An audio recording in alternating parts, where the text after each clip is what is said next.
Good morning, distinguished guests, esteemed speakers, and fellow attendees.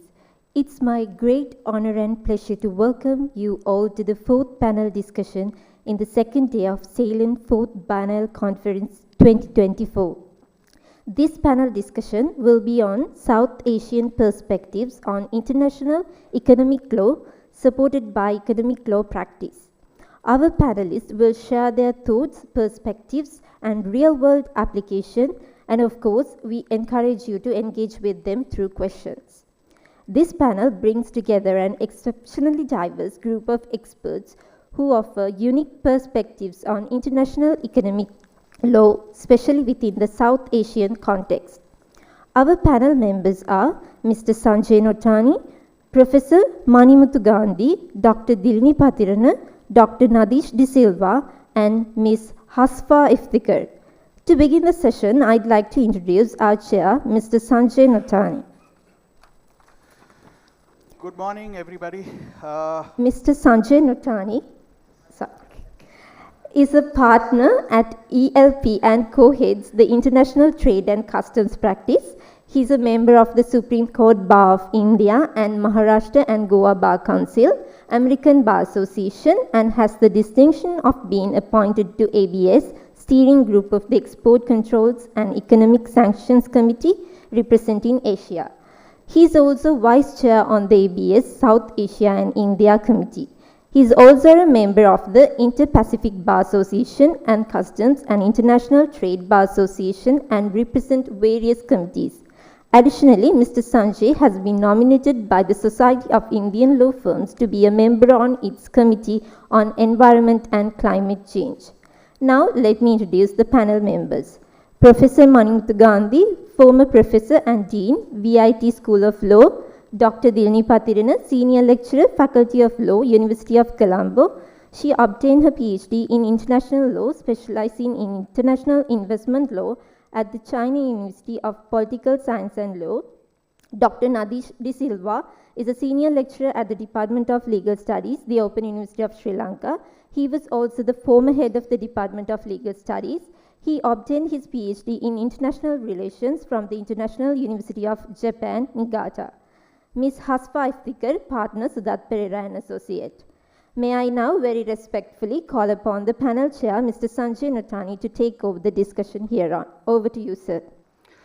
Good morning, distinguished guest, honorable justice, esteemed panelists and attendees. It's my great pleasure this morning. This is like a test match. This is the second day. While the first day was quite hectic, today we are absolutely clear that we will make absolutely smoothing and with a lot of runs. It is with great enthusiasm that I welcome all of you to this insight session on South Asian perspectives on international economic law. The topic is not only timely, but also very, very critical as we navigate an absolutely and increasingly interconnected world which is just disjointed right now as we speak, where the voices and the perspectives of South Asia is also pivotal in shaping a more equitable and inclusive global economic framework. As far as South Asia is concerned, Global South is concerned, we all need to appreciate it is a home to a fifth of humanity, and therefore it has a shared colonial legacy and an evolving story of a post-colonial development, resilience, and innovation in navigating international economic law. And therefore, it's important that its experiences, contributions, challenge the status quo, offering a fresh look or a relook for development, sustainability, and justice. Today's discussion will explore as to how South Asia navigates this post-colonial legacy for fair and equitable economic system, championing development priorities through multilateral trade and investment frameworks, enables in a regional integration efforts like SAARC and BIMSTEC to foster economic collaboration, including BRICS, contributes to global debates on climate justice and sustainable development, And finally, innovates in reforming investment and trade mechanisms to align with development and social justice goals. This conversation is basically an opportunity to critically examine some of these themes and to draw lessons that resonate beyond the region. I therefore encourage everyone here to actively participate, ask questions, and share their perspectives. Together, let us explore as to how South Asia's experiences and contributions can inform a more and just global economic order. Without further delay, let us dive into the dialogue. I therefore first invite Professor Gandhi with a few words and opening as to how he would like to introduce this topic. Okay. Go ahead. Thank you. Thank you very much. I thank for the organizers for giving me opportunity to talk on a very important area, that is bridging law of development and human rights. That is had happened in many ways, because right from the days of Cocoyoc Declaration, 1974, from growth model it has shifted to development model, and the development objective is the developing man, human being, not that GDP growth alone, because the distribution and equity and all these things needed to be there when bridging the law of development and human rights. We all know that human rights, international trade law, international investment law, and international development law emerged and largely developed along separate paths to start with. One line, Bretton Woods. The other line is, you know about Dumbarton Oaks. But it has got merged at one point of time, and for that, and it be two separate lines and the crisscrosses, that the problem is the sovereignty of a developing states versus the usurping the sovereignty by private actors supported by governments. Whatever. So, you know, the international human rights law and international economic law seek to achieve similar outcomes. That's what finally we found when we introduced this, the right to development and the right to sustainable development, namely the protection of certain rights so as to promote human flourishing. So if somebody is there, you know, this is only the second slide, I want to just show that how the integration happened. The integration of three streams focusing on the development of human rights. The first is the development law, that is through UN, North-South dialogue. And we know NIEO, after that Charter of Economic Rights and Duties of States, then international economic law, then international trade law, international finance law, and these things, you know, that comes under international economic law. Then the human rights law, where you can find that right to development to sustainable development. The right to development, if you see all the 10 articles of right to development, nowhere you can find that environment is referred to. So with the result, what happened, they want to cap it, the environment, then sustainability comes in there, and they put it that it is the, next one, it is the next one, yeah. So next is, you know, what happened that, you know, this international development law also, no, this is not that, this is only that, what is the screen? The three streams focusing on that. I don't want to just get into all these things, because it is, most of us know about this. So then the sustainable development is also where right to development, importantly, it is built upon that with other elements of that. Now, the economic development and stability can foster respect for all human beings. At the same time, respect for human rights can help promote economic development. Now, the three pillars of sustainable development, because I have shown that, you know, the right to development model, where you can find international human rights law, international environment law, international economic law, three pillars which are all integrated like a temple tower. Now, so if you see that the South Asia, if you look that, what is the SDGs? Because I say that, you know, right to development, you are moving to SDG. What is the problem there? The UN Sustainable Development Goals are a guide to how the countries in South Asia are faring in different key areas like reduction of poverty, food security, and climate change. So this is the parameters that we take it. And challenges facing the South Asian countries include improving living standards for the poorest people, dealing with the environmental issues, and maintaining peace and stability. there are a lot of, the obstacles in realizing right to development and sustainable development. One is the insufficient foreign aid. The second is debt problem and structural adjustment. Third is the activities of transnational corporations. And fourth is unilateral coercive measures, unfair trading rules, and the negative consequences of globalization. Where I am going to just focus only few minutes only on unilateral economic coercion, because I have taken that, and all other things, they have some control, but the unilateral economic coercion, there is no control almost. And the only place, you can find that in the unilateral economic coercion, to be legal within international law, it should come either through UN or in a regional organization like EU. Then the sanctions are there, it is one way or other, it is allowed.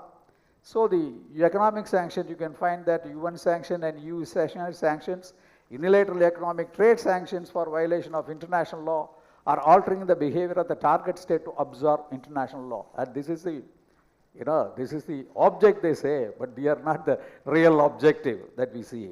So sometimes, the sanctions are slapped on not only on the target state, on the third state. And third state is a problem because it is, we call that in international law secondary sanctions.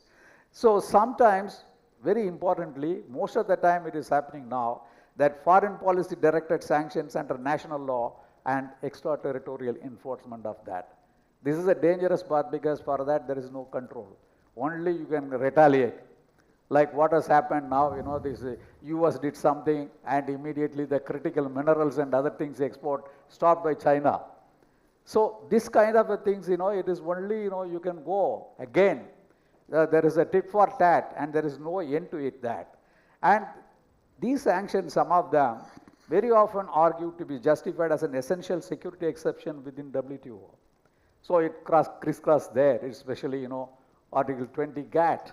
But Article 20 GATT, what happens, you have only very few cases, I think 2 cases now, they are considering this.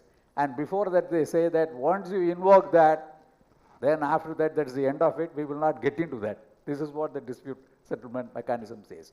Now they say that at least you would see that whether there is a kind of a, you have to prove that something is there to do that. At least that point, up to that level, there has come now. Then, so the point is, so the 2 cases I referred is the measure concerning traffic in transit case. The other one is measures concerning the protection of intellectual property right case, especially in Saudi Arabia case. That was 2020 case. That apart, now you can find that a new ray of hope, I don't know what will happen, that one other sanction, US sanction that has been taken before the ICJ now by Iran, that is on the, the 1955 treaty between USA and Iran, the Treaty of Amity. And almost all the clauses are, only the economic clauses are there. That sanction has been taken, and the US argued that, the ICJ has no jurisdiction on that because, it is a self-judged one, I can go like this. Court said that no, we will have jurisdiction on that. So we have to just wait and see what will happen there.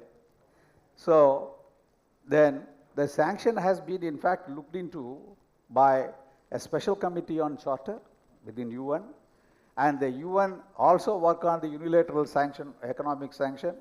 The international community has generally regarded economic sanction as operating outside the framework of permitted by international law. For example, UN General Assembly Resolution 2018 condemning the US sanction on Cuba, which have been in operation since 1962, witnessed 189 countries, only 193 countries we have as UN members, and a majority voting in favor of the resolution, and only 2 states voting against it. One is US, the other one is Israel. So know how they look at the sanction part of it within United Nations when it is a universal membership is taken into consideration. The resolutions note that the imposition of unilateral coercive measures violates the international obligation and state under the UN Charter. The disturbing thing is that when a sanction is there, the stability is affected, a state stability is affected, and the human rights are violated, then almost all the economic rights that is available under the UDHR and other international instruments which are all affected. and they will not be able to improve upon even the poverty situation in developing countries, in most of the Asian countries. This is what is happening there. So the last thing I'll say about the latest UN General Assembly resolution of 19th December 2023 underlines the fact that unilateral coercive measures are one of the major obstacles at the implementation of Declaration on the Right to Development, and the 2030 Agenda for Sustainable Development. And in this regard, the UN calls upon all states to avoid unilateral imposition of economic coercive measures and the extraterritorial application of national laws that run counter to the principles of free trade and hamper the development of developing countries as recognized by the open-ended working group of right to development of human rights. I end here, and I am ready to just raise any questions that has been raised from the floor. Thank you. Thank you, Dr. Gandhi, and clearly your passion on sustainable development and unilateral economic coercions are the talk of the town right now. I will now request Dr. Dilini to please give her opening remarks. Go ahead. Thank you. Thank you. Very good morning to you all. And I will keep my opening remarks very short, explaining what is my background and what is my theoretical approach or the conceptual framework that I would like to approach the question of South Asian perspective of international investment law, where I research on. So due to the time constraint, let me start my opening remark by saying that developments in international economic law, especially international investment law, are increasingly regionalized. I don't want to take example from what is happening in different regions, because we all know that regional free trade agreements are on increase, and these trade agreements are included in investment chapters, as well as the number of the regional investment treaties also have been increased. So indeed, different interests are encouraging states to come up with these regional treaties in order to tailor investment law principles to their specific regional needs and priorities and the circumstances. So against this backdrop, in 2022, I embarked on a project to answer the question whether there is a South Asian perspective of international economic law. Unfortunately, I could not finish the project, so I don't have concrete arguments or conclusions, but I have certain observations. Still, I continue with this project, believing that it is very important to explore the South Asian perspective of international law due to two main reasons.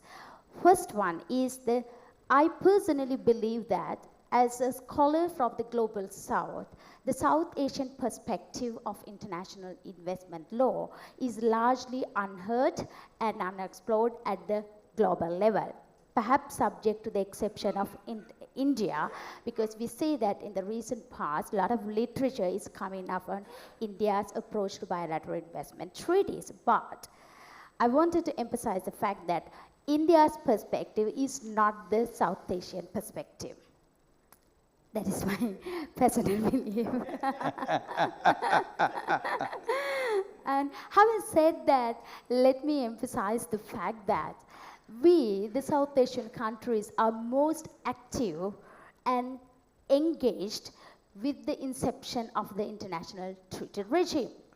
Let me recall that it was Pakistan that in 1959 signed the first ever bilateral investment treaty, and it was Sri Lanka that is the first ever country that was challenged under a dispute settlement clause in a bilateral investment treaty, in a case where we all know it was the AAPL versus Sri Lanka. So I think that South Asia's engagement in the investment treaty regime is very important, very active since its inception, but their perspective, whether they have a common position on investment law, is largely unexplored. So that's why I think this discussion is very important, and that is the reason why I really wanted to engage in this question. And the second one is, if you look at the recent past, the countries like India, they come up with certain reactionary measures as a response to their ISDS cases brought against India, as well as it was reported in 2023 2003, Pakistan resolved to terminate half of their bilateral investment treaties in response to the ISDS cases brought against the country. So against this backdrop, I would like to share my insights on the issue of South Asian perspective of international investment law. And when I consider a theoretical framework to address this issue, I think my lens or my conceptual framework would be the regionalization of international economic law, which I understand as a process that allows countries to address foreign investment related priorities as well as challenges specific to a particular region. But this conceptual framework is not novel because the regionalization of international investment law, back in 2013, there was an edited collection of essays titled the same, The Regionalization of International Investment Law, developing the argument that, I quote, international investment law is increasingly regionalized. International principles of investment are tailored to regional interest, notably through free trade agreements and investment regimes, and also bilateral investment agreements, unquote. So I think this is a very useful framework for us to approach the question to answer whether there is a regional approach or the South Asian position relating to international investment regime. So my criteria would be to check whether there is a regional free trade agreement that covers the investment, or whether the concluding bilateral investment treaties are a good case study to see, to explore whether there is a regional perspective of regional perspective of international investment law or the lack thereof. So with that, I conclude my opening remark. During the question, we can elaborate on them. Thank you. Thank you, Dr. Dilini. I think we just got late by a day, given that your president and our prime minister met in Delhi to understand what are the common touch points between both the countries. But nevertheless, we will have more opportunities on that. Now I would like to invite Dr. Nadeesh with his experience on international trade law. What are your opening remarks? Right. Thank you very much. Thank you very much, Mr. Nathani. So first of all, I will focus on. Right. I will briefly explain what exactly our region looks like. The region is integration is remarkably low, and also it's normally the intertrade is 5%, below 5%. So we have a huge call within the region to integrate ourselves, but we have taken a lot of efforts to integrate within the region. And of course, we are looking at India. And like Dr. Dilini presented India's perspectives, even though we don't like, the reality is different. When we look at, I'll go through some of my doctoral research findings also. The thing is, there are reasons why we have identified as one of the least integrated region in the world. Right. So I went through normally the Sri Lanka, Pakistan, and India. So there are some similarities. We are developing countries and also founding WTO members. But also we have differences in policies. India recently looking at neighborhood policies, but very recently, soon after Manmohan Singh's come into power, the way that they integrated will change. They went into East Asia, look East policy, and Sri Lanka still aligned this non-alignment policy. Even though we used to say that, that's a question, right? When the president comes, always just because of the huge power that we have in the executive presidency, we say we are non-aligned, but in practice, there are questions. And then the Pakistan, they have a huge ties with China. There are reasons for that. I will explore a bit in my findings. And also we are the regional giant, and also we have the China, and we are dealing with superpowers, two superpowers in the region, and the impact to the region of these two big giants So heavily impacted. And in our trade policy making process, I mean, first of all, when we look at the economic policies, but I believe that the policy should come first. So we have to have a policy first, and the broader level agreed policy. And when we try to have this policy making process, country-wise and also the region-wise, always these two giants influence in the process of policy making. I will show you in the coming slides how it has happened. This is our region, how regionally we have integrated. You can look at in this ash color circle, this is how our region have integrated so far. It's very least integrated, but if you look at India, India went more into East Asia, other Asian countries. And only Pakistan, Mauritius, and China, Malaysia, they're working with. Sri Lanka 2 times, we tried with Singapore, we tried with India. All these, we even signed staff level agreements. We were about to implement these agreements. But unfortunately, with the government change, when we changed the government, we changed the patterns of integration also. We were about to start ZIPA, we tried under the President Prime Minister Ranil Wickremesinghe and Maithripala when he is the President, we started ZIPA, then government change, we halted the agreement. And then 2014 we started the agreement to negotiate the agreement with China, government change again 2015, we halted the agreement. Singapore we were about to implement, we almost signed all the agreements. But again, that is even halted. So there's a problem within the region, the way that we have integrated.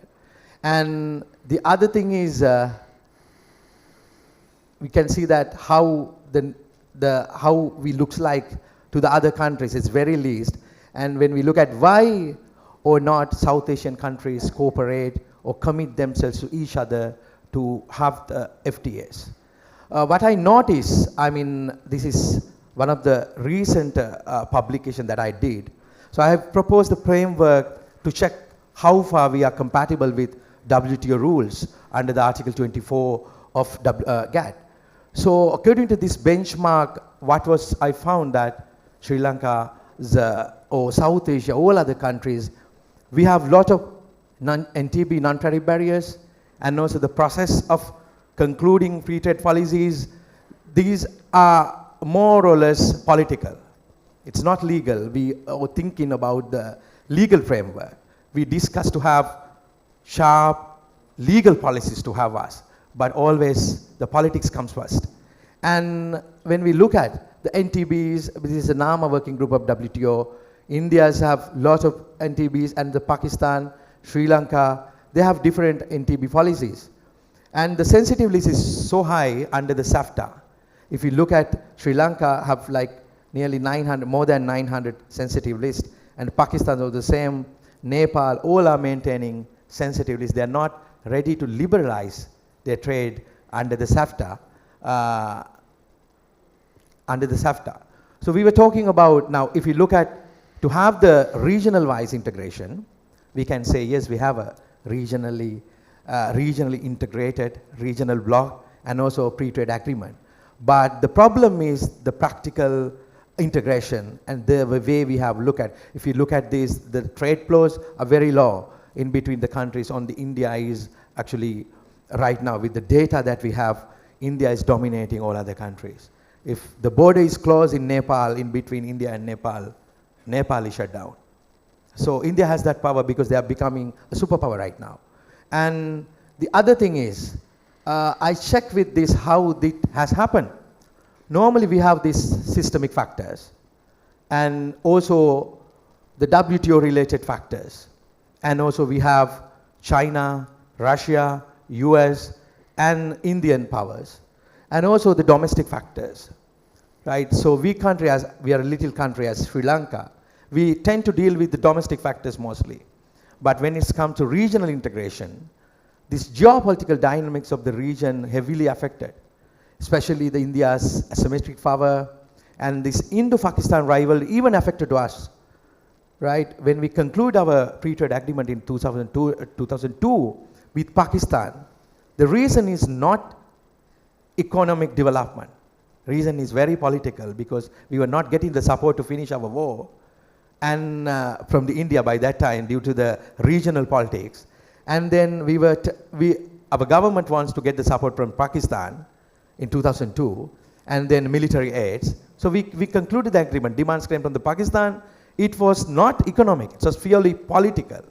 And even the the way they trade, when you look at the domestic factors, there's a significant changes in trade policy making or trade law making in India. The civil society is very powerful, and this pressure group is very powerful. And also the bargaining power of regional politics also heavily affected when they take in decisions. And this Hinduism or food security and the leaders, what is noticeable character in Indian trade policy making is consistency.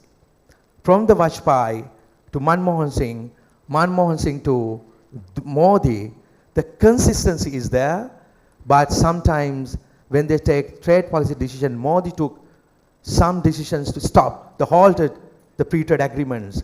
Even the RCEP, quite from RCEP, is due to the civil society actors' actions, because there was a huge pressure against the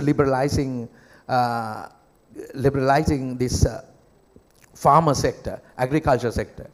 And then due to that pressure, they exit from the RCEP agreement. And when this comes to Sri Lanka,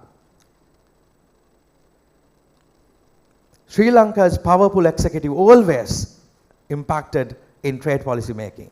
If you look at from 2000 to 2020, we have the trade minister, but trade minister is always from a minority party, just because to please them. We have the even our judicial minister, but it's also always continued by a minority party in the history, just because to please them, and then the presidents took the upper hand. In the negotiation process, if you look at even the same thing in political parties and our strategic location. We were talking about our strategic location. We have the location, but even the Pakistan also, their case is different. The strong military interference is there. So military always took the upper hand even when they decide the decisions on trade. And by taking all of these things, if you look at Sri Lanka, this is some of the things that I found. From 2000 to 2020, always when we decide our pre-trade agreements, it is a matter of what is happening in the system level. And if you look at this green colors one, that's a pressure came from China. And the yellow colors is pressure came from US. And the others, what happened in the region, and how our agreements, if you look at this purple color, those are the efforts that we have, that we try to conclude our pre-trade agreements. But it says always systemic factors heavily influenced us, when we take decisions. When it goes to India, we can see that from 2004 to 2014, we concluded many agreements during this period.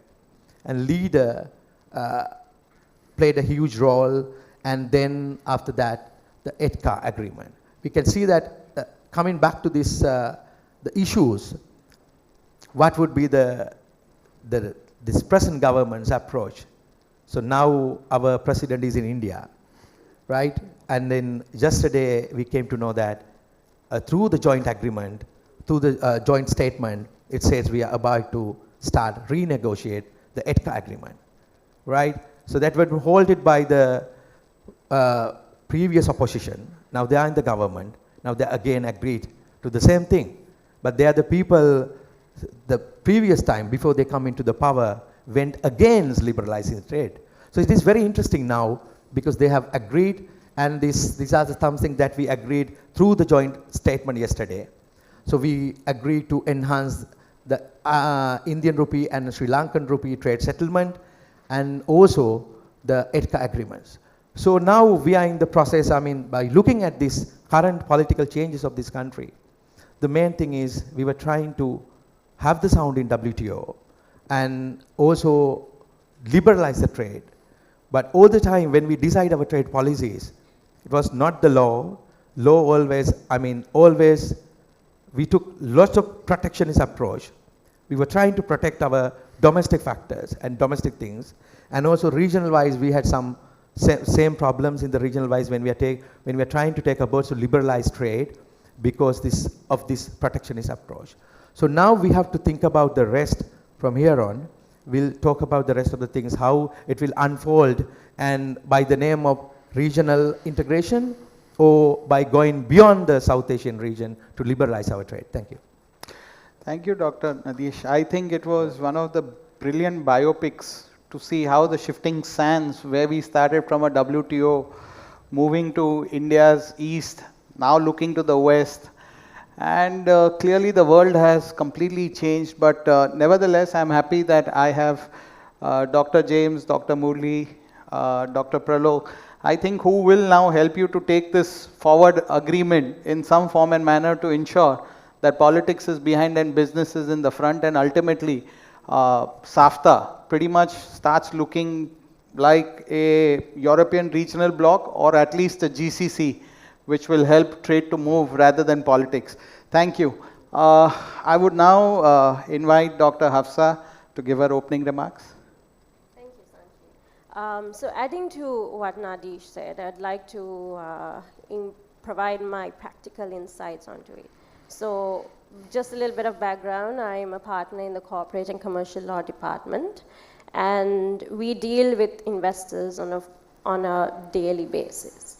Now, and I would like to give my insights as to how it whether free trade agreements, bilateral investment agreements are actually in use practically, and whether investors are actually interested in these agreements. Now, as we know, Sri Lanka has free trade agreements, signed free trade agreements with 4 countries. First was with India, then Pakistan, then in 2018 with Singapore, and then earlier this year with Thailand.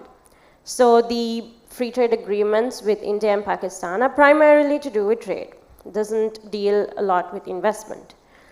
If you look at these agreements are actually meant to facilitate trade, right? And obviously over the years, the exports from Sri Lanka to India and Pakistan have increased in value, and imports from those countries have increased in value as well. But if you look at these statistics from published by the Department of Commerce of Sri Lanka over the years, you'd see that the amount of exports from Sri Lanka to India and even Pakistan under the relevant free trade agreement is actually quite low in comparison to the total exports. For instance, in 2021, total exports was around 850. This is dealing with, this is in relation to trade in India, with India. Total exports was around 850 million, of which about $525 million was under the free trade agreements. That's about 64%. That was in 2021. Much lower than how it was in the early 2000s, when it was as high as 80 to 90%. Then same situation when it comes to the imports as well. Imports under from India under the FTA were about 4.73% of the total imports from India, which is much lower from what it was in the early 2000s, which was around 10 to 25%. And we see that same trend is with trade with Pakistan as well. Now, the Singapore Free Trade Agreement is not intended to only facilitate trade, but also facilitate investment. Everyone knows it has its own investment chapter as well. But does it really has it really brought so much liberalization? You look at the restrictions and limitations on foreign shareholding that are provided under the Foreign Exchange Act. Now, these are there even in the free trade agreement with Singapore. So how is that different from, why would an investor want to, how does the free trade agreement rather facilitate investment when those limitations and restrictions are anyway there under general laws and regulations? Now, one interesting thing I did note is that the Singapore Free Trade Agreement does mention that if you do want to provide construction services in Sri Lanka through a JV, it has to be through, in Sri Lanka, it has to be through a joint venture company with at least 61% of the shares owned by Sri Lankans. Now, the general laws state that a company that is providing construction services is only required to have 51% of its shares owned by Sri Lankans in order to be eligible for registration with the SIDA, which is the relevant applicable authority within the construction industry. So why is there a higher limit in the Singapore-Sri Lanka Free Trade Agreement than in general laws and regulation? Why is it that what would incentivize investment, incentivize investors? Now, in my practice, dealing with investors on a daily basis, investors are very concerned about applicable laws and regulations, what licenses, approvals are required, how is the investment going to be protected, how would repatriation work, how would they be able to take their investment out. And I've seen a lot more interest from Indian investors over the past few years as well. But there is very little consideration, at least from where I'm standing, on free trade agreements, bilateral investment agreements, and things like that. Now, agreements of that sort. So consideration obviously is, there is consideration of the double tax avoidance agreement, but not so much for the free trade agreement. Even when you look at, implementing these investments and you start to talk to government authorities, you see that sometimes it's not necessarily, what is implemented is not necessarily part of what is in the law as well. So how is that going to, how would that create a conducive environment for investment as a whole? I think it all comes down to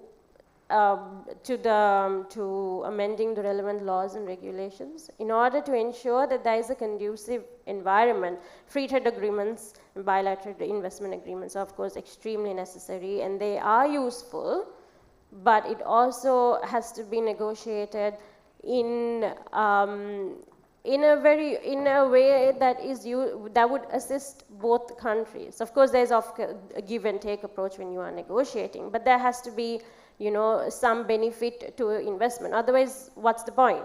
It's just a free trade agreement that has been executed but really not implemented or in operation. Thank you, Doctor.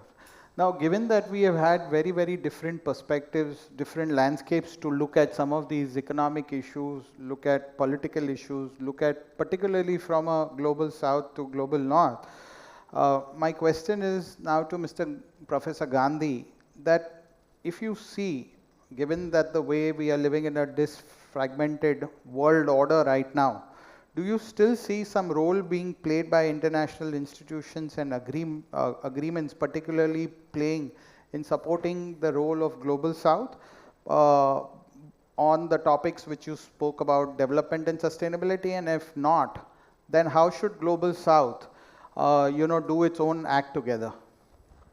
To my mind, yesterday deliberations as well as today, because they have come from especially the COP and other things. I don't think it is very good to rely upon the international cooperation. Although international cooperation is very important, you have been insisting not now, 50 years now, more than that, but you can't rely upon. The better thing would be that you have to get yourself, start your economic engine locally, regionally. Here regionally the problem I feel is because it was very helpful to just show what's happening there. And this intra-region trade here is about 3 to 5%. And on the top of it, we have this look east policy. India has look east policy, but only problem is if you look the geography as well as the politico-geographic issues concerning the South Asian states, truly there is a mistrust, and we have to agree on that. Because these small countries, they are afraid about, I was telling that it is a superpower, it is trying to grab something like that. The mistrust should go. You should go only on the basis of an open agreement, not on the basis of the policy statements. When on the open agreement it goes there, and there must be visible targets in the agreement. Otherwise, it is not possible. The second important thing is, as long as the states in South Asia has mistrust, they are going to spend more on security than that of welfare of the people. then you will not elevate people from poverty. And you will be spending quite a lot of thing on the arms and other, the things which freely available in Western market, you can get it. Although it is no use if you don't have conflicts inside. So the problem is that, there must be within South Asia, and there must be clear understanding of the resources. One study says that, if with the help of Bhutan, the electricity of entire South Asian countries, that can be completely, whatever the estimated target you achieve, that can be achieved. So the cooperation is very important, that is win-win game. But at the same time, first, you have to see that you should not have any mistrust on that. Because that should be addressed, that should be politically addressed, and it should not be on the basis of the policy statement. It would come only on the basis of a law agreement. That's a point that I want to insist. That's a very, very deep insight. I think you have left us on thinking whether an agreement or a legal binding document can help us to take that trust, or is there something beyond that legal document that we will need to work on in order to build that faith of trust and pretty much take it from there in terms of the baby steps as to how do we want to address this particular issue. So moving next to Dr. Nadeesh, given that Professor Gandhi has spoken about trust, looking forward to this engagement with India, which is starting to happen yesterday, and given whatever conflicts between India, Pakistan, and the new evolving issues in Bangladesh, how do you sort of see moving up in the value chain in terms of some of these new insights, both which are playing regionally as well as internationally? I think the main reason that is lagging behind this regional trade integration, that there are some things that we cannot go beyond. The main things regionally, like country-wise, that we can, like Sri Lanka, to look the way go towards this selecting countries, the issue basis. I mean, keeping our non-alignment policy still the same, but if we can select the countries, the issue-wise, like agriculture sector, what are the most needed things that we need to integrate. I think this is where we halted as a country, because when it comes to under the EDCA, we wanted to liberalize our IT sector and even medical sector, legal sector. But then the professionals came against us. So we were ready to liberalize, we finalized the things. Even sometimes I remember with Singapore, we finalized the chapter of anti-dumping even without having a local law, right? So we went up to that level, and then due to that pressure, the country was not ready to liberalize. And then there's a huge things that we have to look upon whether domestically we are ready or not when we are integrating. Now, looking at the regional level, I think the only way that we can integrate, the only possible ways to integrate more with India, while we are carefully handling the China, because at the same time, if we look at the sensitive list, non-sensitive list, most of the thing, the reason is to have this list, the biggest non-sensitive list in these countries, the reason is we share the same trade values. So we don't have different in foods or in other things, the way we are, our similarities. The most of the time, all these countries share the similar food patterns. So then the importing things will not that much. Look at the rice is a problem to us. When we are importing rice, of course, there's a huge concern from the farmers that there is a problem of liberalizing these things, allowing rice market to come inside and liberalize the trade. If it like same case in between the fight regarding the basmati rice and the rules of origin in between India and Pakistan.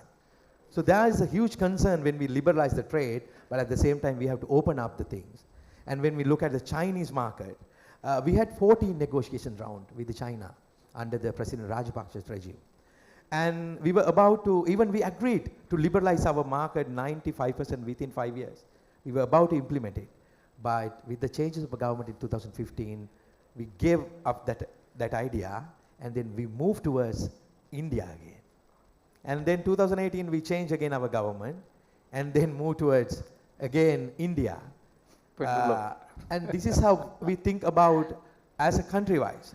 I mean, this regional power, anyway, we have to think about, if we look at the WTO flora, the way we are contributing, or our voice is very less as a dot-sized country of the world map.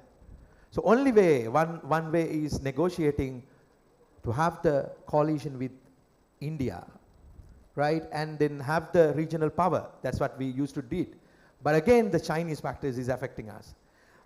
One thing I noticed is because of this conundrum, we tend to get the investment more. And then look at Adani, Tata, and there's Airtel. All these investors are now in Sri Lanka, right? And the other side, China comes with the state-owned enterprises, and then Belt and Road Initiative. So we are in the kind of a very problematic situation right now in deciding our policies, trade or investment board, right? Investment, but what we have done from the practice, what we can notice, we have moved more towards investments, not the trade.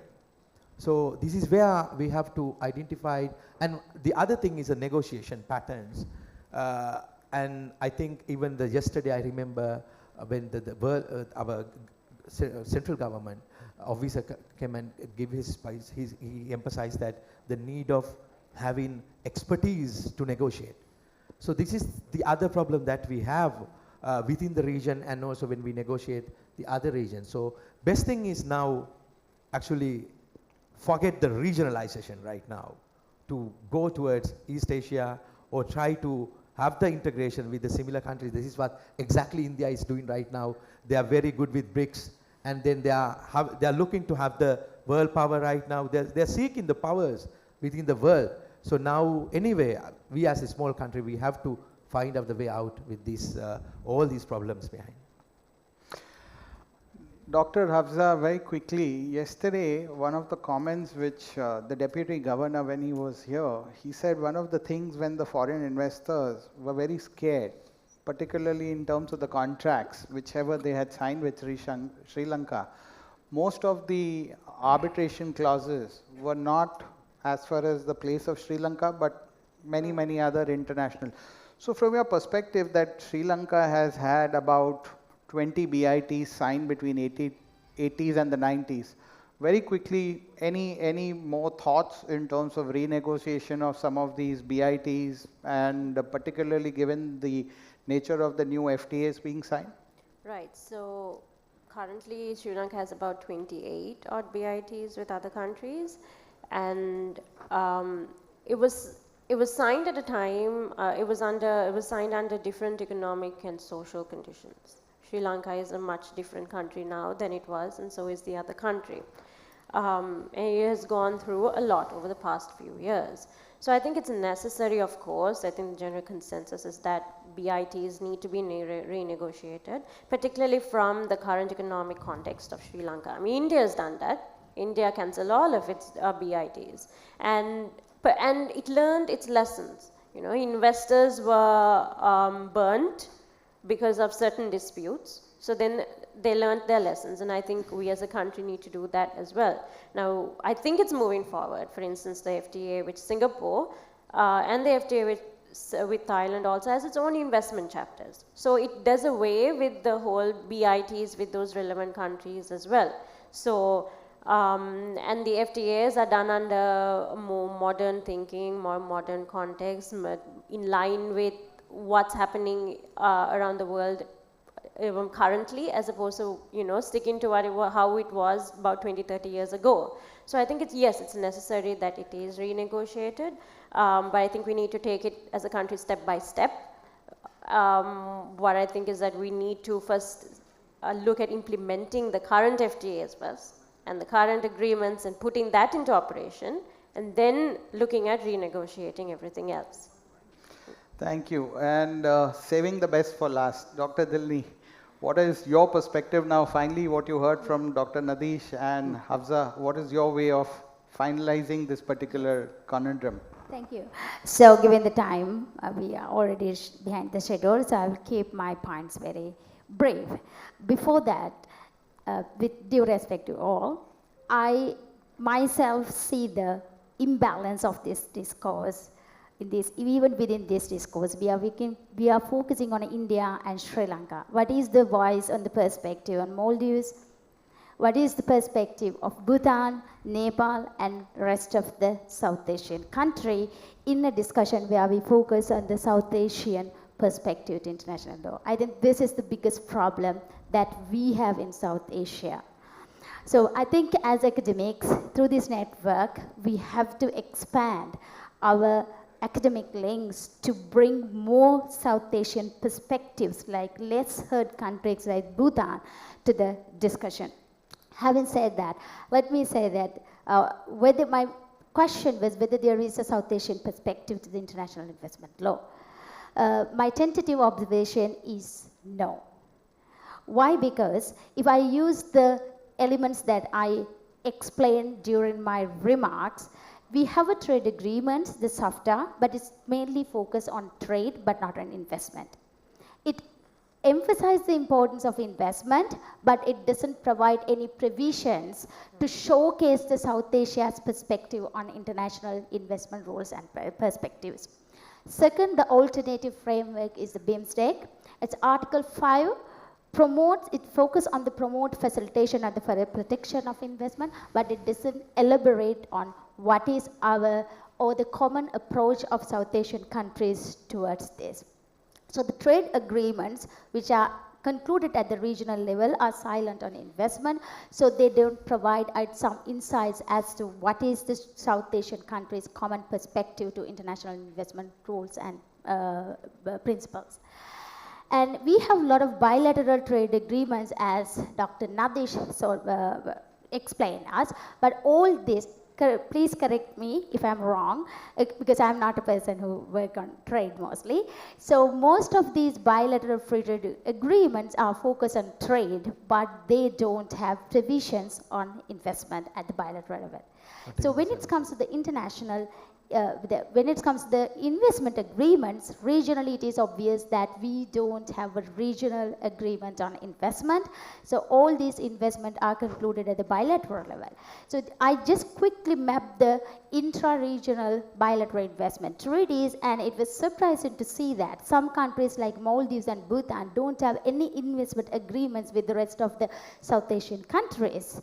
And India and Sri Lanka have some, Pakistan have some, but after India's policy change, India terminated its bilateral investment treaties with some of the South Asian countries like Sri Lanka. So it is questionable. It is the regional, the contribution that can make by the bilateral investment treaties, inter-regional bilateral investment treaty to develop a South Asian perspective of international investment law is quite low. So that's why I believe that there is no South Asian perspective on international investment law. Hopefully, it's something that we have to wait and see. The reason goes back to the point that Dr. Nadeesh raised, because our integration is very low. And if you look at the dynamics of inter-regional foreign investment, our inter-regional foreign investment is very low, except we can see now India is investing in the rest of the country. But the question is whether they are economically driven projects or geopolitically motivated projects, given the increased geopolitical contention here. But these things really make it important for us to think about whether we should work and develop some common perspective on international investment treaties, considering our regional priorities, concerns, as well as challenges like climate change, sustainable development, and the geopoliticization of foreign investment in the region. So with this, I end my remarks. Thank you.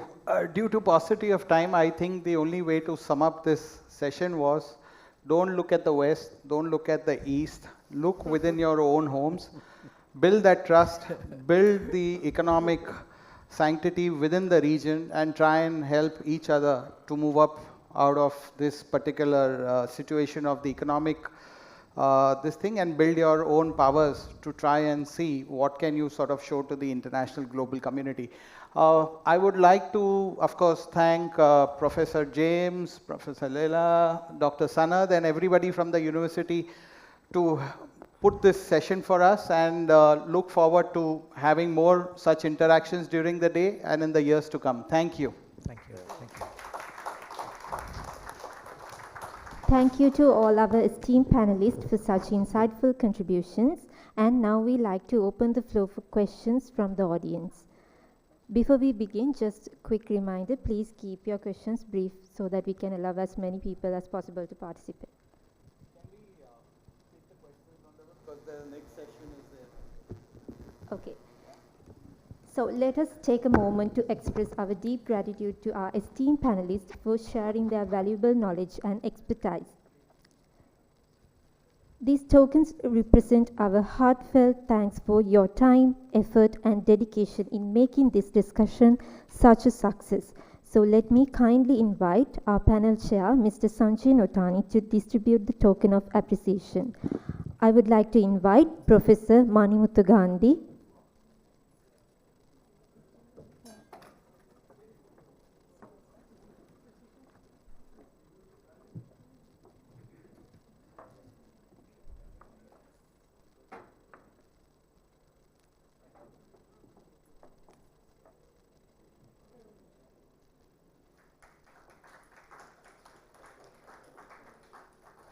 Dr. Dilini Pathirana,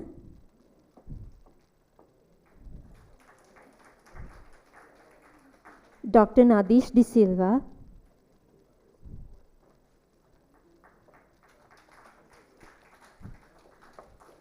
Ms. Hafsa Ifthikar,